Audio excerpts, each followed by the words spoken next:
Good morning, good afternoon, good evening, no matter where you're calling in from. And by the way, it will be good to find out where you're calling in from. But today we are really fortunate to have Zecho Dobrev. Hi, Zecho. Hi, Colin. Thanks for having me. Not at all. Interesting subject we're going to be talking about today, which is digital transformation. Zecho is one of the principals at Beyond Philosophy. And leads on our sort of digital transformation practice. And there's been some really interesting research that we've been looking at recently, and we did a podcast on this a couple of weeks ago, which is recorded, not actually published yet, but looking at the whole area of digital transformation, what's worked, what's gone well, what's not gone so well. And we're going to be looking a bit at that today. So it will be great if you let us know where you're dialing in from. Typically, we get people from all over the planet. But Zecho, do you want to start off by just giving people a brief introduction of your good self? Yep. So hi everyone. I've been with Colin and Beyond Philosophy for over 10 years now. It was a long time, and being really involved in everything we do. I think I'm starting to feel like I could call myself a customer scientist, because I love behavioral science, data, and technology, and I think this is now it's all about the fusion of these things in the next competitive battleground. Yeah, no, absolutely. So, we've had lots of our clients talking to us about digital transformation. We've helped in those inputs, or we've helped in those transformations. But I guess we're starting to get starting to see the world in a different light. So let me pass over to you, Zecho, and maybe you explain to everybody what we're seeing, basically. Yeah. Well, lately, other than COVID, the next thing is digital transformation has been the name of the game. And lately, it's not been driven by the CEOs or the CIOs or the CTOs. It's been driven by COVID.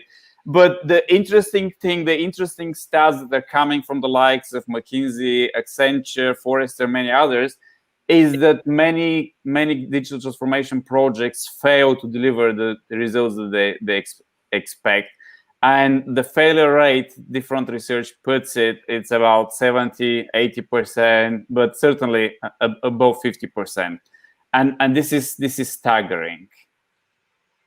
Yeah, no, absolutely.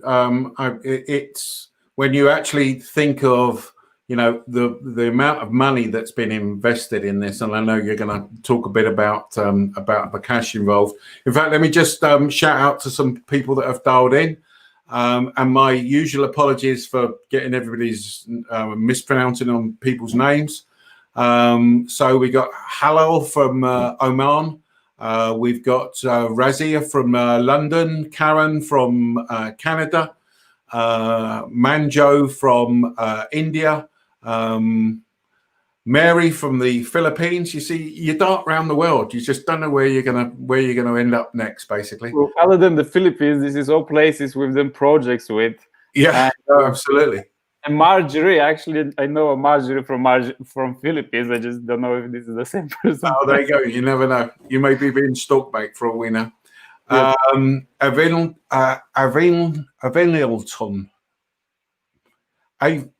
My apologies for totally screwing that name up. From Brazil. So great to see everybody calling in. So Zecho, maybe give us some idea of some of the stats around this transformation. What's been happening around it? Yep.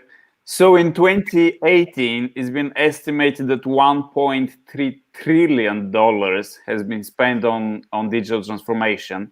In 2019, that figure is said to be about 2 trillion, and this year we know it's even more. Do you want me to show the slide? Yep, you can.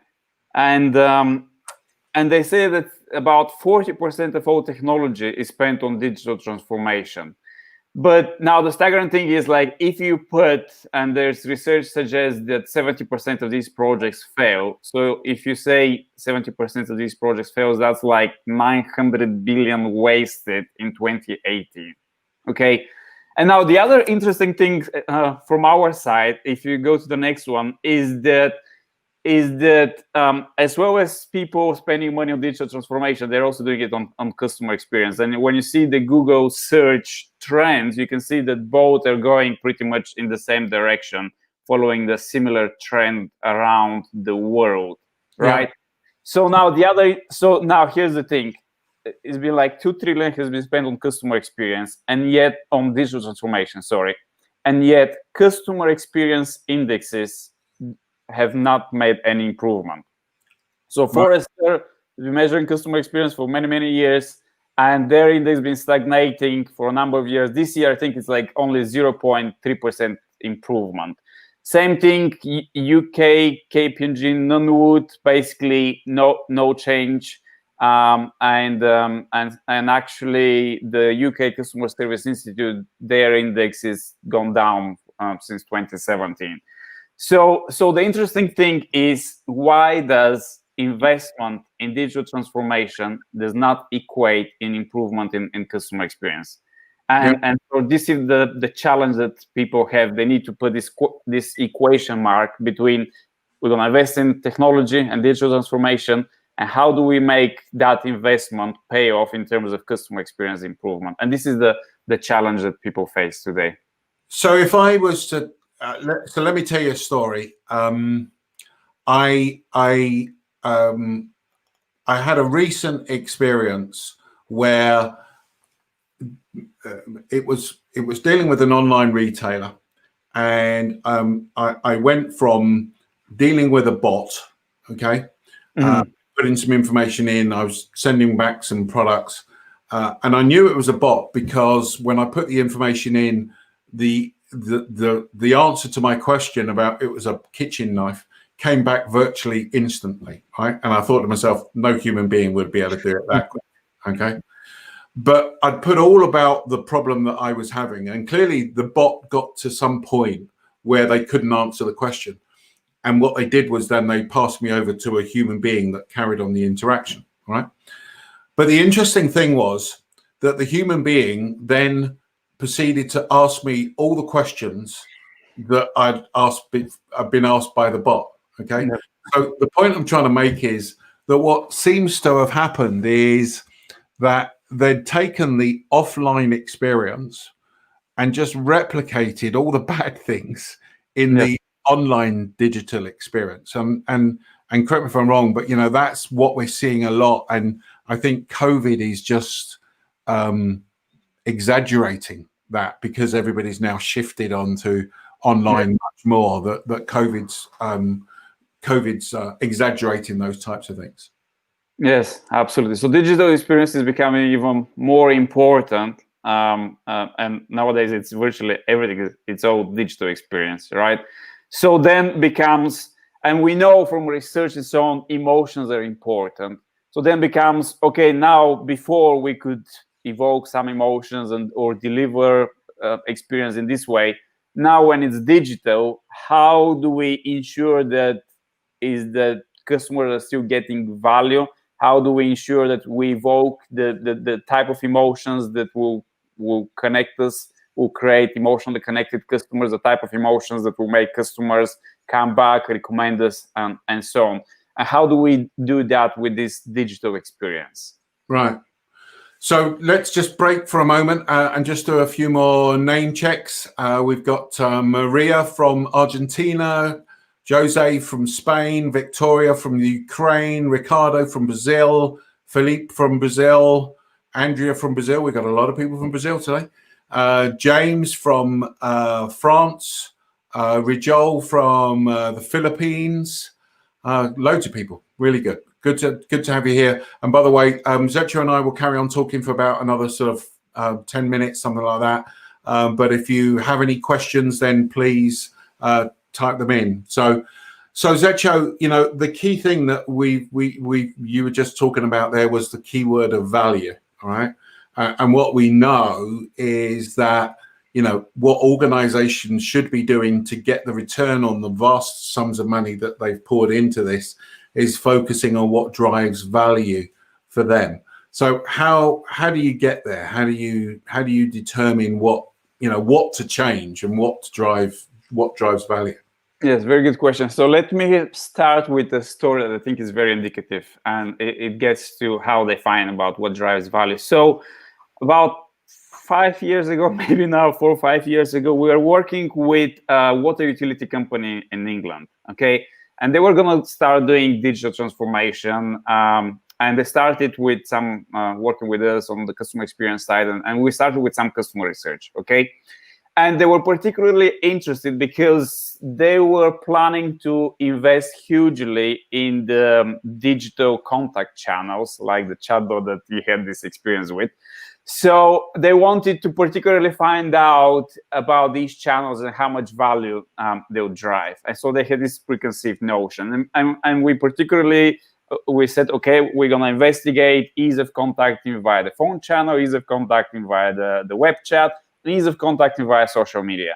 So we did research to find which of these drive the most value, as well as a number of other aspects of the experience. And the results came back that only the phone channel was driving value. So we dig further into that, and what we found is like actually 94% of customers of contacts came from the phone channel. So the other channels were very little used. And when we further dig out, well, what are these contacts about? We found that many of these contacts are for things like my sewer is blocked, right? Yeah. And this is not something you're gonna put in social media with a picture. Hey guys, come fix my toilet. Sure. And so this is some of the challenge that we think that luckily these guys, this company did this research and they found what's actually happening and where they could deploy technology. But I think that this is part of the problem for lots of other organizations that they don't do this sort of research and they just do that what other people have done, and they don't have a clear value, a clear picture of what drives value. Okay. Right. Now you say, well, how do you find that? So we'll talk about that. But first, what do we mean by value? And recently, there was a very good paper and report from Forrester just about a month ago that looked at many organizations and how they approach this subject of finding value. And what Forrester said that basically lots of organizations don't do a good job at it because for a number of things. But first, what do we mean by value? First, there is value to the organization. So, literally, so how do they get value to organizations? They get value by customers buying more things from them, renewing their contracts, renewing the insurance policies, recommending them. We've been dealing with the energy company. About 33% of the people we spoke to joined that company based on a recommendation. So these are important aspects. So this is how organizations get value. But in order for customers to behave in a way that is valuable to the organizations, the customers need to be getting some value as well, right? And so in Forrester, they distinguish between 4 types of value. So one is the economic value, and particularly these days with when organizations have to fight even harder for some of these hard-earned customer money in these COVID times, we can say that this is important. So you have the economic value. So this is about the price, the competitiveness of the offers, the loyalty offers, all aspects about the money saved. And we know that, and you talk about these things, that some of this is the perception of value, the perception about the price that people get. So there's the behavioral science thing there. Then the second aspect is functional value. So this is about the ease of the interaction, having less friction, the time, the speed of interaction. So a good example of that in terms of digital transformation is Amazon Go stores. So, Amazon went into the grocery business, but, they went in the fully digital transformation way. And instead of having clerks, employees to check your items, put it in the bag and get your money, This is all done digitally, so virtually you don't do this. The moment you take something from the shelf, it's already checked in, and it's in your physical bag, but also in your virtual checkout list. And so you just walk out. And what they have, and therefore they have moved employees to more value-added activities, such as now there's someone that can actually help you find an item. And it's also their whole business model, I feel like, is based on this digital transformation, is that they're having less square footage, and therefore they're paying less rent for that square footage, and they're using people to stock the shelves more often, right? But the most interesting part of this is, like, when you get your bill, on top of that, it says the amount of time that you've spent in the store. So it feels like they're anchoring your attention that, oh, look, normally I'll go and spend all my lunch break waiting to get sandwich. Basically, they've defined, am I right in saying that they've defined that time is the sort of the key part that they're now trying to provide? So they're highlighting that on the store receipt. Exactly. So this is an example of this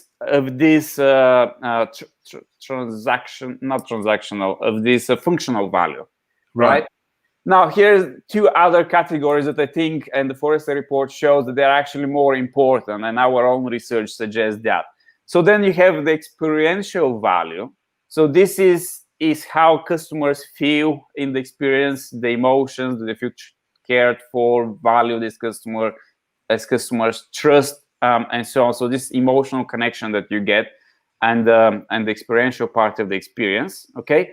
And then the fourth category, which is even more interesting, is the symbolic value, okay? And actually, they quote one of our research that we did with credit card company, where customers said that the most important thing for them is the acceptance of the card, because otherwise, it's not really of use. But what we found was actually that what was driving the most value for that organization was the feeling of prestige. So this is the symbolic value. So this is one example of symbolic value. Other examples recently, it's about the shared value. So just today, I watched two commercials in CNN, one after another. The first one was from Hyundai, the automotive brand. And they were talking about how they do things for sustainability, and how they produce cars, etc. And the second one was from OpenTable, who are saying that, unfortunately, it could be like a quarter of restaurants could go out of business these days, but they're showing that, they're removing the fees to subscribe to their, or to be listed on their platform, and other things. So it's just showing the values of these companies, right? And so this is another example of people trying to get to this symbolic value, that you're dealing from an organization that shares your value, and you're getting your self-image. Look at me. Let me take a step back and make sure that we're sort of getting this right. So part of digital transformation, despite the amount of money that's been invested in it, it hasn't been focused on the areas that drive value for the organization or for the customers, and therefore it hasn't worked. Correct. And therefore you need to define what the symbolic value is, or the functional value is, or the economic value is, to enable you to determine which part of your experience that you're going to focus on. Absolutely. Yep. So it feels like what organizations do is they design the physical steps. Well, it's not physical, but the steps of the experience. So click here first, click here, etc., etc. And at the end of that experience, if everything went okay, you would get what you wanted. Like, I'm going to order this glass, I'm going to order these flowers, I'm going to order this meal. But the question is now, which of these value, and different customers will have different value drivers. So some will be driven by economic, other will be driven by symbolic, and so on. So how do you inject these aspects in the experience? How do you design this experience to deliver the emotional value, the symbolic value? Okay. And the good part actually is that with the digital experiences, it's all data, right? And you can see where they click first, second, third. And then when you combine the masses of customers, you can find, now we're talking about personalization and segmentation. So like we said, some organizations will be driven by economic value, other by self-image, and others would be a mixture of these things. So now you can start to customize the experience. Sure. So how do you, so first of all, let me say, if anybody's got any questions, then please just type them in the comments, and we'll try to get to allow some time for any questions at the end. So how do you get to define what drives value? I mean, that's the key part here, isn't it? Yep. So well, we do research most of the time, but you can get this by qualitative research or quantitative, particularly if the organizations have large number of customers, you can go the quantitative route. And we build this sort of 3-stroke model. So you have the aspects of the experience. Some of these could be economic aspects about economic value. Some of these could be aspects about experiential value. Some of these could be aspects about functional or symbolic value. Then we have these emotions, because we know, for good or bad, people are people and they have emotions. And then we have like, what is a behavior that will be valuable to the organization? And then when we do the data modeling, we're finding that certain aspects are more linked with value and drive more value, and other aspects are less linked. We can also find some unmet needs in the market or for particular segments of customers.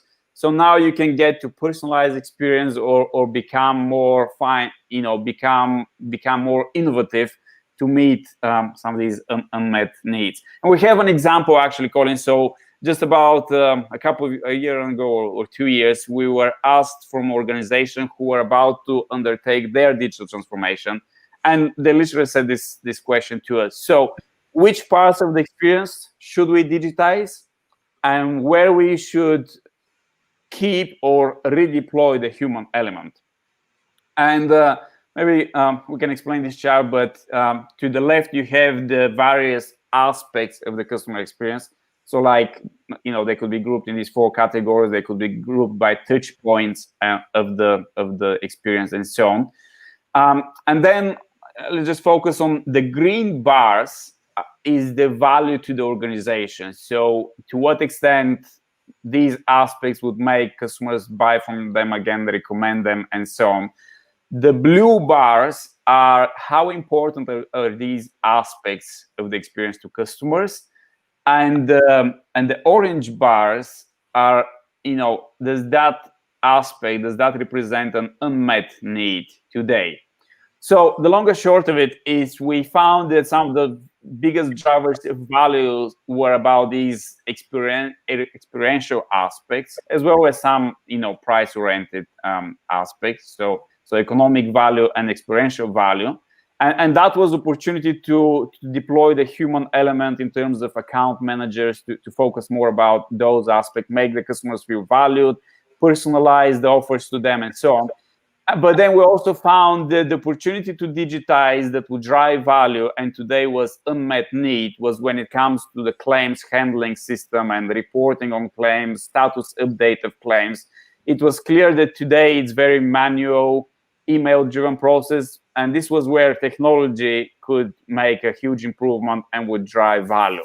So this is an example that you do this research and say, hey, this is where we need people, and this is where technology would really serve us well. Yeah, I always remember, this isn't in the digital experience, but I think makes the point well. I always remember that a number of years ago, we used to get our milk delivered, okay? And when we had our milk delivered, the price of milk was obviously a lot cheaper at the grocery store.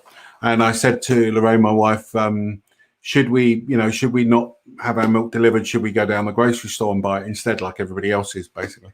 And she said, no. She said, Kevin calls around on a Friday night, he collects his money, we have a bit of a laugh and a joke, And I couldn't tell Kevin that we didn't want him anymore, and blah blah blah. Anyway, long and short of it is, after a period of time, Kevin left and the new guy took over.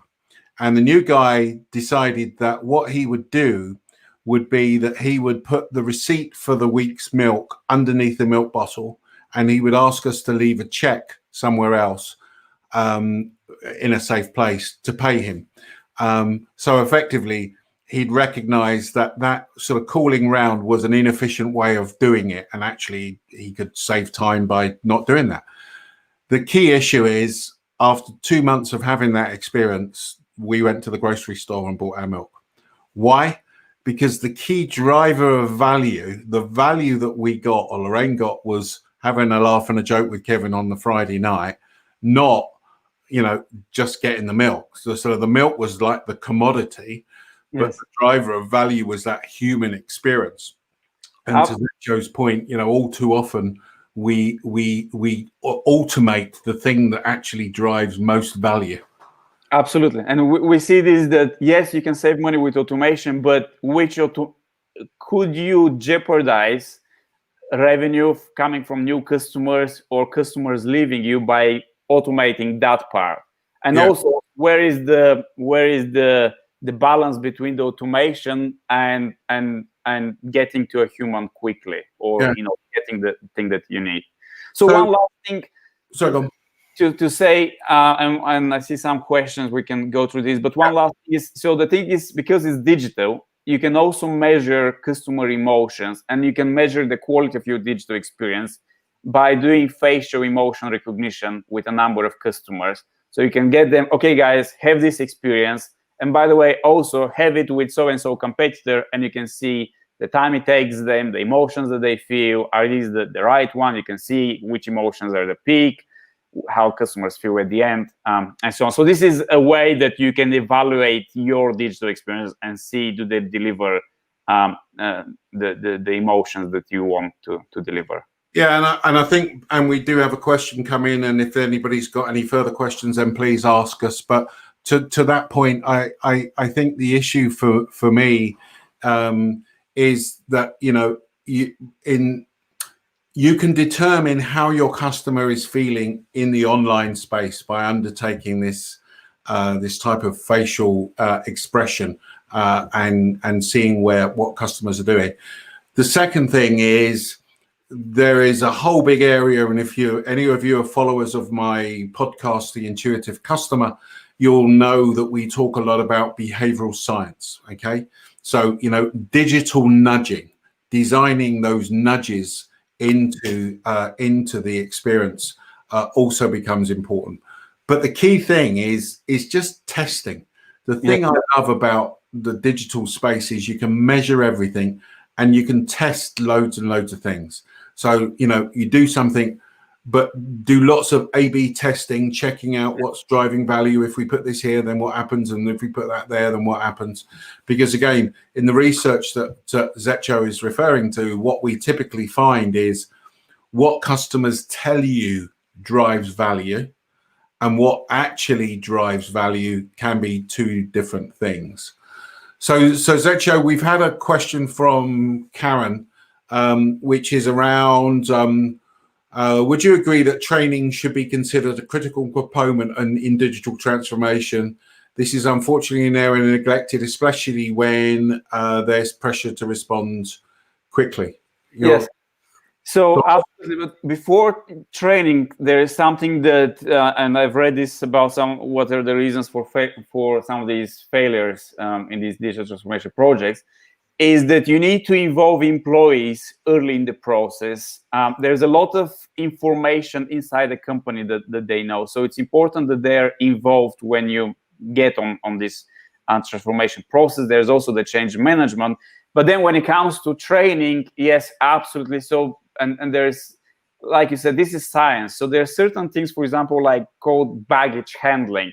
So this is like if a customer calls, and now we have lots of data, and we see, oh, this customer called about this issue last time. Apparently, that's not resolved. So instead of ignoring it, you can say, oh, I see you've called this. what happened at the end of that call? So let's not repeat the same process. Let's try to find a different solution this time. So things like that, training people absolutely have an effect on the end experience. Yeah, I think the other part that I would throw in is on the training side of things is that, you know, if we look at this from a rational, emotional, subconscious, psychological part of an experience, and we, you know, Zetcho and I have both talked about behavioral science, okay? There's not enough understanding of that in an organization. There's not enough understanding of what behavioral science is, how to interpret customers' behaviors, how to design an experience with these digital nudges in. So I think that is also part of it. Yep. Let me tell you a couple of examples. When you said test, do you know that Google found out that they've tested different shades of blue to click on these ad links that come at the top of the page? And they found which shade of blue will actually have higher number of clicks. Wow. So another digital nudging, for example, we're talking about restaurants. So, you know, there's a lot of science about the colors. So, for example, red colors make people feel more hungry. And so when you're looking at your menu, depending if it's more of a fast food or not, you can influence people with the colors. You can influence people behavior nudging or digital nudging with what items you put at the top of the menu, at the bottom, yeah. Prices. So there's a lot of science that could go into the design of these things. Yeah, no, absolutely. So one last question from Hussein, and then we're going to call this a day. How would you define digital transformation in a nutshell? Well, there's lots of definitions. So let me give you my view. Digital transformation is pretty simple, really. It's going, here's the offline world. We now need to digitize it and start working in the online world. And therefore, it's that digital transformation. I think that, you know, it's as simple as that. Basically, you're transforming the physical into the digital. Yeah. The danger is as we mentioned before, you're doing that literally. You're literally transforming it, and actually, you should be thinking outside the square and even going, why do we need to do this? Magdalene got a question here just come in. I found that the lack of behavioral training for customer execs creates a big gap in customer service. It is, I agree with this so far. It is as if the execs rely on automation, forgetting the humans don't really react to machines. Yeah, totally agree with you. Would you say this is the case in your experience? Yeah, totally. You know, the danger is what organizations do constantly is they're looking for efficiencies. They're looking for things to cut things out. I think one of the biggest challenges over the next 10 years is actually going to be the humanization of technology. So technology is great. I gave the example of the chatbot earlier. It's great that I get my questions answered. But there are times and situations where I feel I want to be talking to a human being rather than a computer. Now, where the future lies is actually where I do feel I'm talking to a human being, but I'm not. I'm actually talking to a computer, or the computer understands more about how I'm feeling and you know, even sympathizes with me and stuff like that. And those things are, you know, they're not cloud cuckoo land. Those things can be done now with some more advanced technology. Okay, Zetcho. So if somebody wants to get hold of you, how do they best do that? They can find our contacts in the Beyond Philosophy website. You could find us in LinkedIn, Twitter, yep. Everywhere. We're very digital people too. Absolutely, and if you get any further questions, then please just search Zetcho and I out on LinkedIn and drop us a line on LinkedIn. That's probably the best thing to do. Thank you very much for listening to us today, and we will be back in a couple of weeks with another LinkedIn Live. Hope this has been of use to you. Thanks very much. Bye-bye. Thank you.